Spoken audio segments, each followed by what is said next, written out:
అన్న ప్రస్తుతం PPP model పైన వైఎస్ఆర్సీపీ కానీ జగన్మోహన్ రెడ్డి గారు చేస్తున్నటువంటి రాదంతం చూస్తూ ఉన్నాం. తెలుగుదేశం పార్టీ దానికి చేస్తున్నటువంటి సపోర్ట్ చూస్తూ ఉన్నాం. ఏంటి ప్రధానంగా ఈ పీపీపీ మోడల్ వల్ల ఆంధ్రప్రదేశ్ రాష్ట్రానికి లాభం జరుగుతూ ఉందా, నష్టం జరుగుతూ ఉందా, ఏంటి?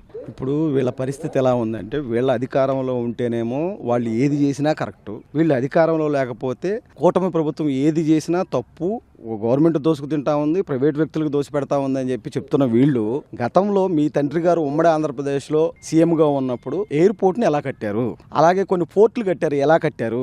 ఈ గంగవరం పోర్టు పీపీపీ విధానంలో మీరు కట్టలేదా? అప్పుడు మీకు అది తప్పు అనిపించలేదా?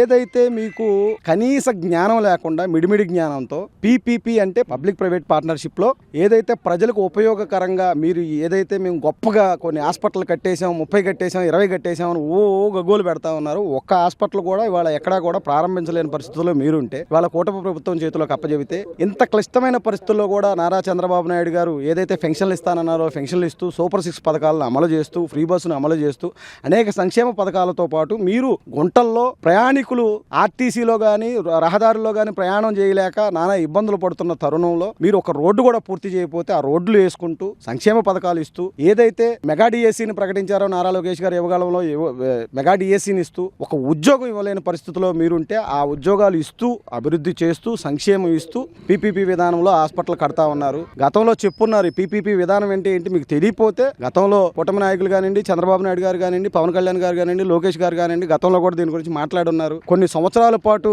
వాళ్ళకి దీని మీద హక్కు ఉంటుంది తప్ప, ఇది తర్వాత పూర్తిగా గవర్నమెంట్ హ్యాండ్ ఓవర్ చేసుకుంటుంది, దాన్ని పబ్లిక్ ప్రైవేట్ విధానంలో చేస్తామని చెప్పి క్లియర్గా చెప్పారు. మీకు ఆ విధానం అర్థం కావట్లేదా, లేకపోతే కూటమి ప్రభుత్వం ఏది చేసినా తప్పు పట్టాలనే ఉద్దేశంతో ఉన్నారనేది అది మీకే తెలియాలి.